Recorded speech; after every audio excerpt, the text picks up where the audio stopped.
The Complete Works of Swami Vivekananda, Volume 3, Section 6, Buddhistic India, Part 2. These Jains were there. There were various other sects of ascetics, and while this was going on the one hand, there was a political jealousy between the priest and the kings, and then this different dissatisfaction sect were springing up everywhere, and there was the great problem. There was the greater problem, the vast multitudes of people wanting the same rights as the Aryans, dying of thirst, while the perennial stream of nature went flowing by them, and no thing, no right to drink a drop of water. And that the man was born, the great man Buddha. Most of you know about him, his life, and in spite of all the miracles and stories that generally get fastened up any great man in the first place, he is one of the most historical prophet of the world. Two are very historical one, the most ancient, Buddha, and the other Mohammedan. Because both friends and fears are agreed about them. So we are perfectly sure that there were such persons. As for the other people or other persons, we have only to take for granted what the disciples say, nothing more. Our Krishna, you know, the Hindu prophet, he is a very mythological.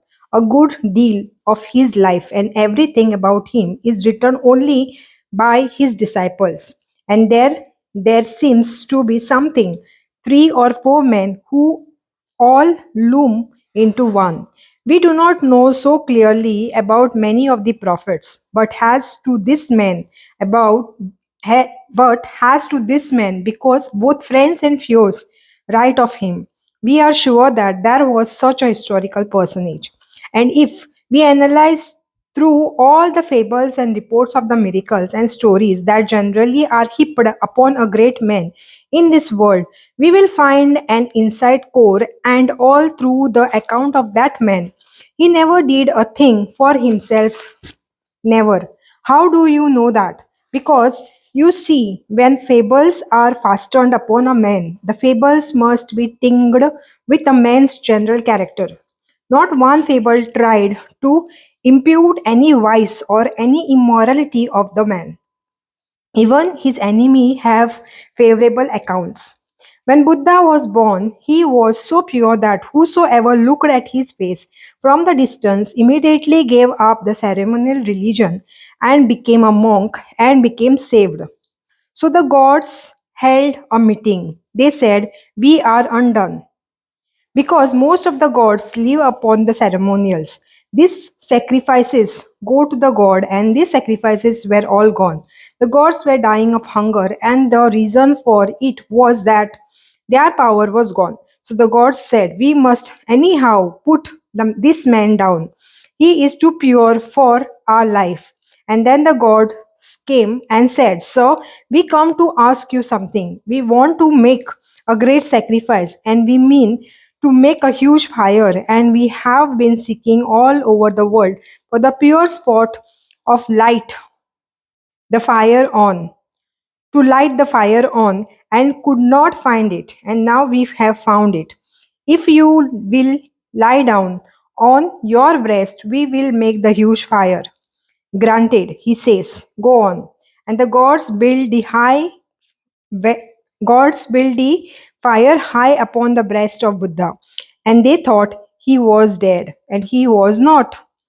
And then they went about and said, "We are undone." And all the gods began to strive him. No good. They could not kill him. From underneath the voice comes, "Why are you making all these vain attempts?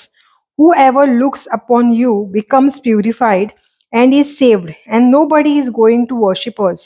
Then your attempt is vain because purity can never be killed. This fable was written by his enemy, and yet throughout the fable, the only blame that attaches to Buddha is that he was a great teacher of purity. About this doctrine, about his doctrine, some of you know a little. It is his doctrine that appeals to many modern thinkers whom you call agnostics. He was the great preacher of the brotherhood of mankind. Aryan and Aryan or not Aryan, caste or no caste, sect or no sect, everyone has the same right to God and to religion and to freedom. Come in all of you. But as to the other things, he was very agnostic. Be practical. There came to him one day 5 young men, Brahmin born, quarreling upon a question.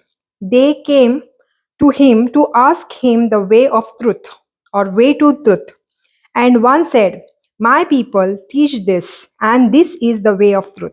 The other said, I have been taught this, and this is the only way to truth.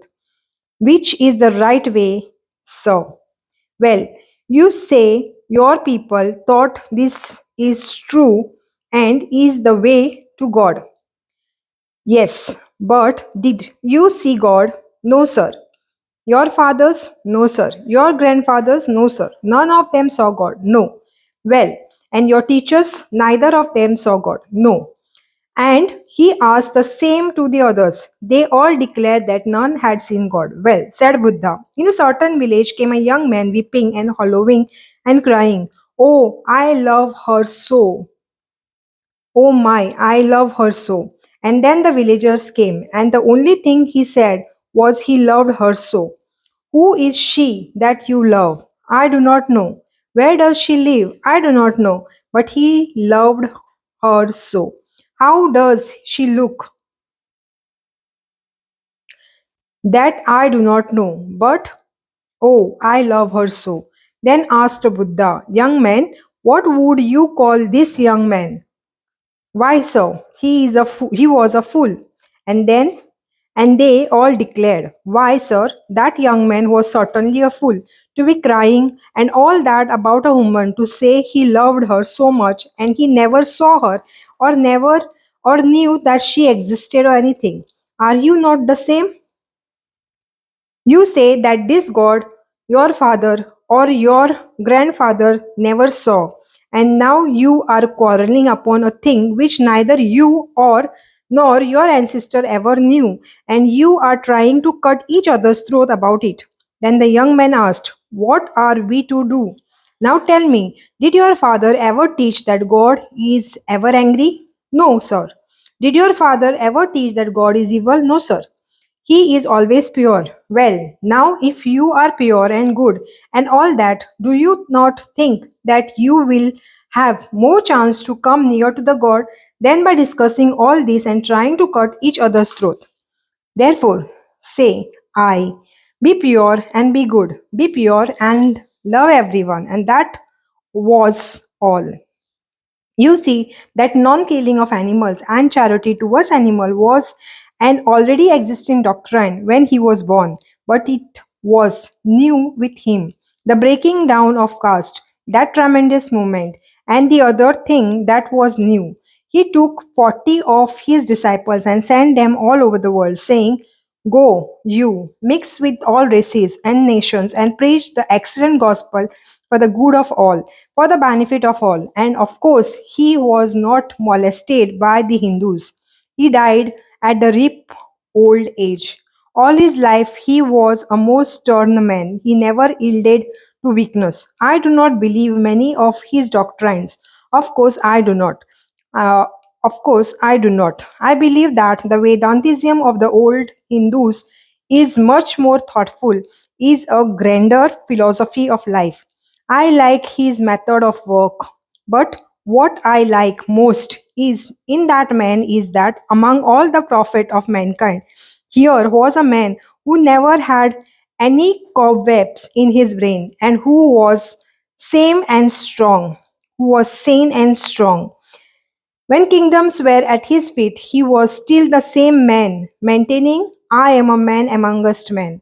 Why the Hindus? They are dying to worship somebody. You will find if you live long enough, I will be worshipped by our people. If you go there to teach them something before you die, you will be worshipped. Always trying to worship somebody and the living in that race the world honored Buddha. He died always declaring that he was but the man. None of his adulterers could draw from him one remark that he was anything different from other men. Those last dying words of his always thrilled through my heart. He was old and he was suffering. He was near his death, and then came the despised outcast. He lives on the carrion dead animals. The Hindus would not allow them to come into cities. One of these invited him to a dinner, and he came with his disciple. And the poor Chanda, he wanted to treat his great teacher according to what he thought would be best. So he had a lot of pig's flesh and a lot of rice for him. And Buddha looked at that. The disciples were all hesitating, and the master said, "Well, do not eat, you will be hurt." Master said, "Well, do not eat, you will be hurt." But he quietly sat down and ate. The teacher of equality must eat the outcast Chanda's dinner, even pig flesh. He sat down and ate it. He was already dying. He found death coming on, and he said, "Spread for me something under this tree, for I think the end is near." And he was there under the tree, and he laid himself down. He could not sit up any more. And the first thing he did, he said, "Go to that Chanda and tell him that he has been one of my greatest benefactor. For his meal, I am going to Nirvana." And then several men came to be instructed, and the disciple said, "Do not go near now. The master is passing away." And as soon as he heard it, the Lord said, "Let them come in." And somebody else came, and the disciple would not let them enter. Again they came.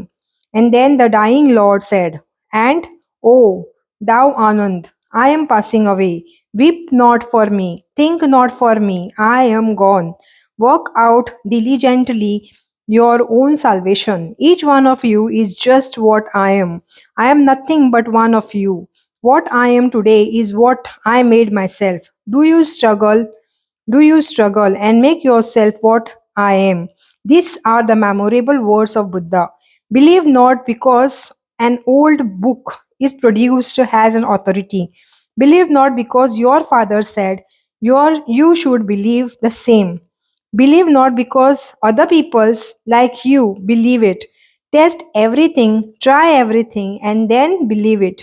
And if you find it for the good of many, give it to all. And with these words, the master passed away. See the sanity of the man. No gods, no angels, no demons, nobody. Nothing of the kind. Stern, sane, every brain cell perfect and complete. Even at the most moment of the death, no delusions. I do not agree with many of his doctrine. You may not, but in my opinion, oh, if I had only one drop of that strength, the sanest philosopher the world ever saw, its best and its sanest teacher, and never that man bent before even the power of the tyrannical Brahmins. Never that man bent direct and everywhere the same, weeping with the miserable, helping the miserable, with the singing, singing with the singing, strong with the strong, and everywhere the same sane and able man. And of course, with all these, I cannot understand his doctrine. You know, he denied that there was any soul in the man. That is, in the Hindu sense of the words. Now, we Hindus all believe that there is something permanent in man, which is unchangeable and which is living through all eternity. And that in man, and that in man we call Atman, which which is without beginning and without end. And we believe that there is something permanent in nature and that we call Brahman, which is also without beginning and without end. He denied both of this. He said there is no proof of anything permanent. It is all a mere mass of change, a mass of thought in the continuous change. In a continuous change is what you call a mind. The torch is leading the procession. The circle is a delusion. Or take the example of a river. It is a continuous river passing on, every movement a fresh mass of water passing on. So is this life, so is all body, so is all mind. When I do not understand his doctrine, we Hindus never understood it, but I can understand the motive behind that. Oh, the gigantic motive. The master says that a selfishness is the great curse of the world, that we are selfish and that therein is a curse. There should be no motive for selfishness. You are like a river passing on and a continuous phenomenon. Have no God, have no soul. Stand on your feet and do good for good's sake, neither for fear of the punishment nor for the sake of going anywhere. Stand sane and motiveless. The motive is I want to do good, and it is good to do good. Tremendous, tremendous. I do not sympathize with his metaphysics at all, but my mind is jealous when I think of a moral force. Just ask your minds which one of you can stand for 1 hour, able and daring like a man. I cannot for 5 minutes. I would become a coward and want a support. A weak, I am weak, a coward, and I want to think of this tremendous giant. We cannot approach that strength. The world never saw anything compared to that strength. And I have not yet seen any other strength like that. We are all born coward. If we can save ourselves, we care about nothing else. Inside is the tremendous fear and the tremendous motive all the time. Our own selfishness makes us the most arrant coward. Our own selfishness is the great cause of fear and the cowardice. And there he stood. Do good because it is good. Ask no question, no more question. That is enough. A man made to do good by a fable, a story, a superstition. He will be doing evil as soon as the opportunity comes. And that man alone is good who does good for good's sake. And that is the character of the man. And what remains of man was said was asked of the master, and what remains of man was asked of the master. Everything, everything, but what is in the man?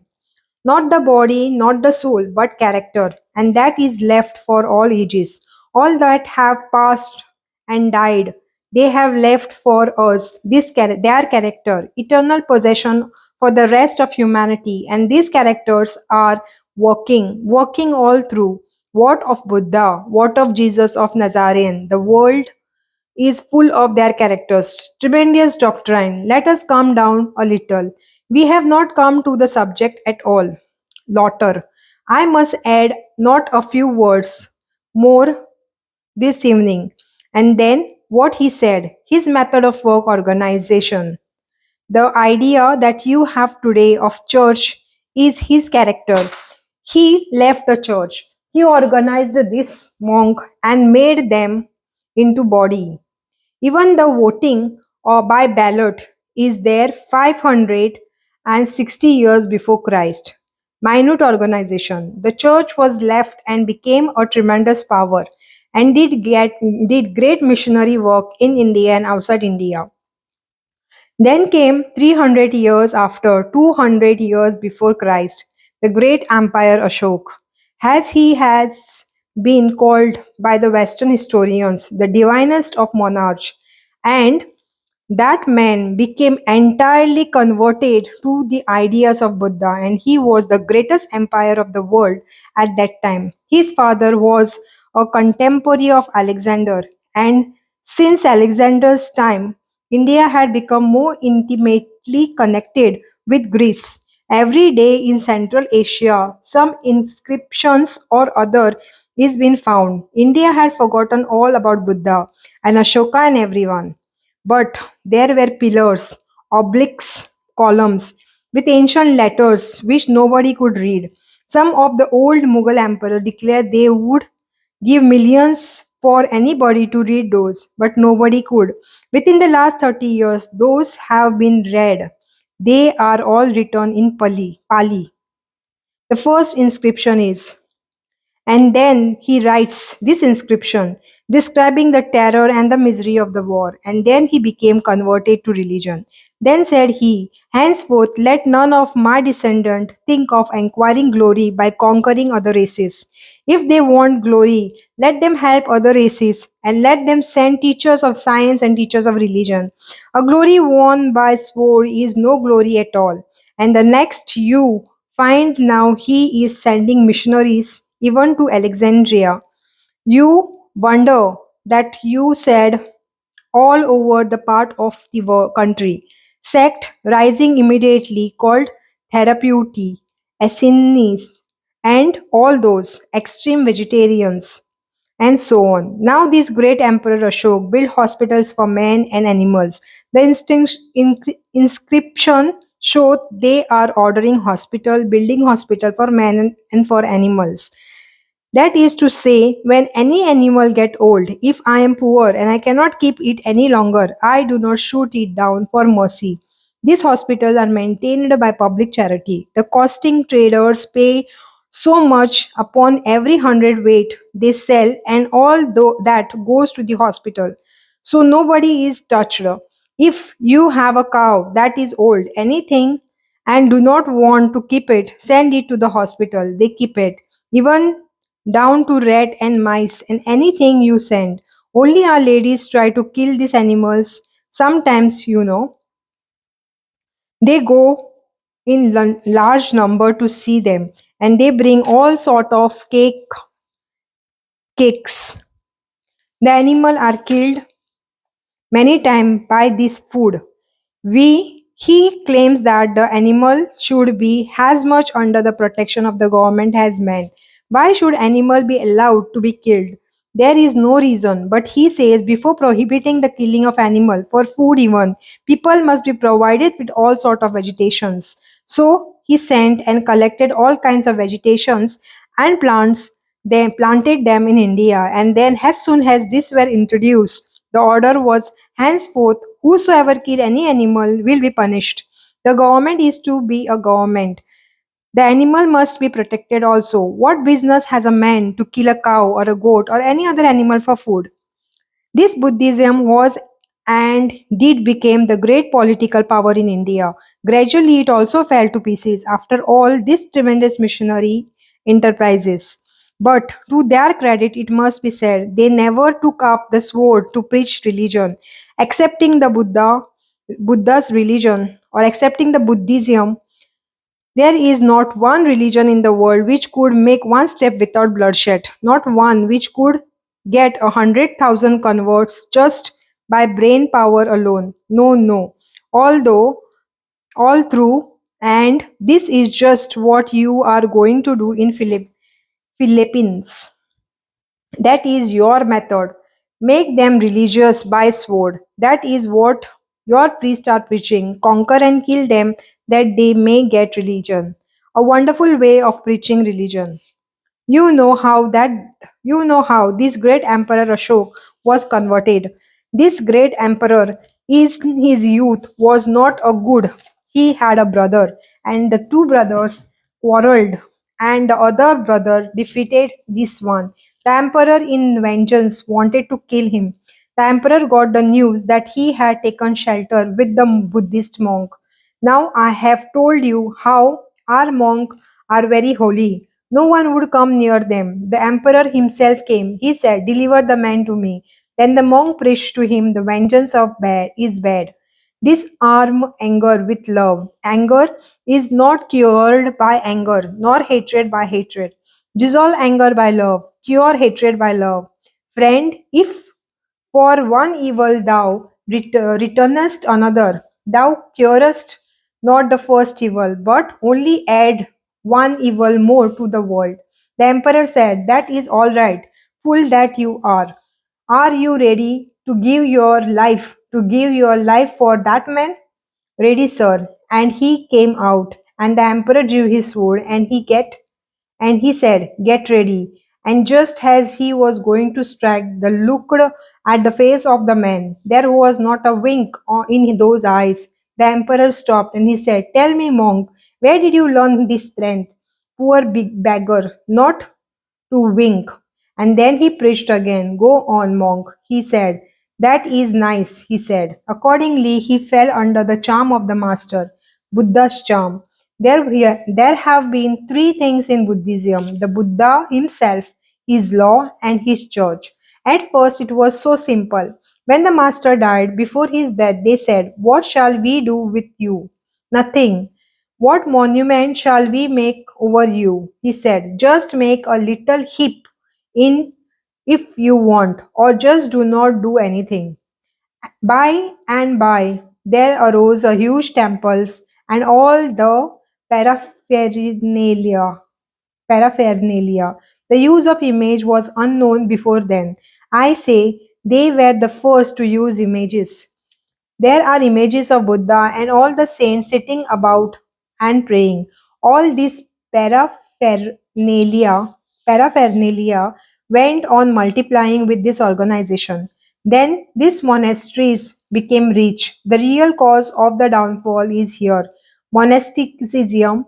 Monasticism is all very good for few, but when you preach it in such a fashion that every man or every woman who has a mind immediately gives up the social life, when you find over the whole India monasteries, some containing 100,000 monks, sometimes 20,000 monks in one building, huge, gigantic building. This monastery is scattered all over India and of course center of learning, and all that who were left to proceed progen to continue the race. Only the weakening, all the strong and vigorous mind went out, and then came national decay by sheer loss of vigor. I will tell you of this marvelous brotherhood. It is great, but theory and idea is one thing, and actual working is another thing. The idea is very great, practicing resistance, and all that. But if all of us go out in the street and practice non-resistance, there would be a very little left in this city. That is to say, the idea is all right, but nobody has yet found a practical solution as to how to attend it. There is something in caste, so far as it means blood. Such a thing has hereditary, there is certainly. Now try to understand, why do you not mix your blood with the Negroes, the American Indians? Nature will not allow you. Nature does not allow you to mix your blood with them. There is the unconscious working that saves the race. That was the Aryans caste. Mind you, I do not say that they are not equal to us. They must have the same privilege and advantages and their everything everything. But we know that if certain races mix up, they become degraded. With all the strict caste of the Aryan and non-Aryan, and that wall was thrown down to a certain extent, the horrors of these outlandish races came in with all their queer superstitions and manners and custom. Think of this, not decent enough to wear clothes, eating carrion, etc. But behind him came his fetish, his human sacrifice, his superstition, his diabolism. He kept it behind. He remained decent for a few years. After that, he brought all these things out in front, and that was degrading to the whole race. And then the blood mixture. Intermarriages took place with all sort of unmixed races. The race fell down, but in the long run, it proved good. If you mix up with Negroes and American Indians, surely this civilization will fall down. But hundreds and hundred years after, out of this mixture will come the gigantic race once more, stronger than ever. But for the time being, you have to suffer. The Hindu believes that this is a that is a peculiar belief. I think, and I do not know. I have nothing to say to the contrary. To the contrary, I have not found anything to the contrary. They believe there was only one civilized race, the Aryan. Until he gives his blood, no other race can be civilized. No teachings will do. The Aryan gives his blood to the race and then it becomes civilized. Teaching alone will not do. He would be an example in your country. Would you give your blood to the Negro race? Then he would get higher culture. The Hindus loves caste. I may have a little tent of that superstition. I do not know. I love the master's ideal. Great. But for me, I do not think that the working was very practical, and that was one of the greatest causes that led to the downfall of the Indian nation in the long run. But then it brought about this tremendous fusion where so many different races are all fusing, mingling, one man white like you or yellow, while another has black as I am, and all grades between these two extremes, each race keeping their customs, manner, and everything in the long run of fusion is taking place, and out of this fusion surely will come a tremendous upheaval. But for the time being, the giant must sleep. That is the effect of all such fusions. When Buddhism went down that way, there came an inevitable reaction. There is but one entity in the whole world. It is the unit world. The diversity is only eye service. It is all one. The idea of unity and what we call monism without duality is the idea in India. This doctrine has been always in India. It was brought forward whenever materialism and skepticism broke down everything. When Buddhism broke down everything by introducing all sort of foreign barbarians into India, there are manners and customs and things. There was a reaction, and that reaction was led by a young monk, Shankaracharya. And instead of preaching new doctrines and always thinking new thoughts and making sect, he brought back the Vedas of life.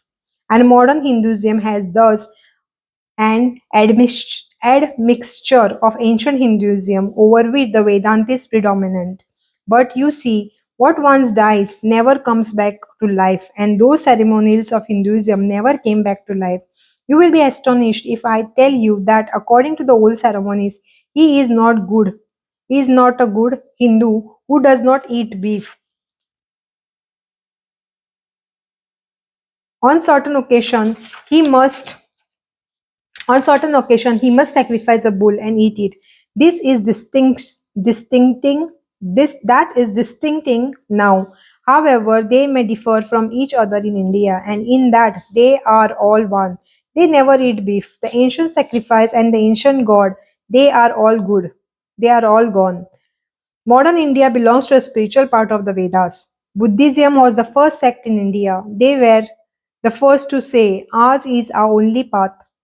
Until you joined our church, you cannot be saved. That was what they said. It is the correct path, but being a Hindu blood, they could not be such stony hearted sectarians as in the other countries. There will be salvation for you. Nobody will go wrong forever. No. There was too much of Hindu blood in them for that. The heart was not so stony as that, but you have to join them.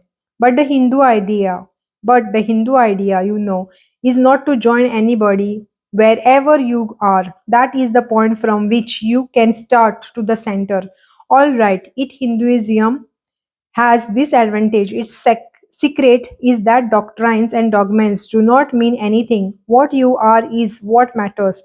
If you talk all the best philosophies the world will ever produced. But if you are a fool in your behavior, they do not count.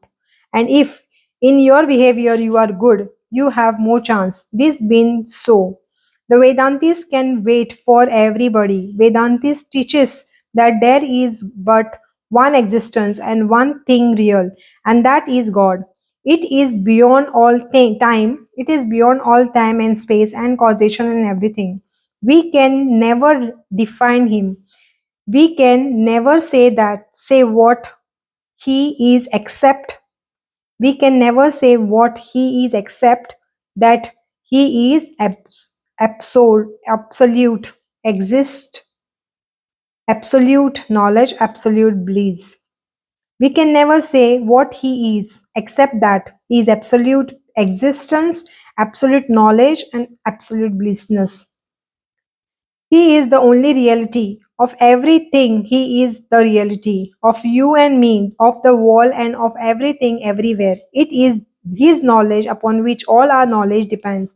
It is His blissfulness upon which depends our pleasure, and He is the only reality. And when man realizes this, he knows that I am only reality because I am He.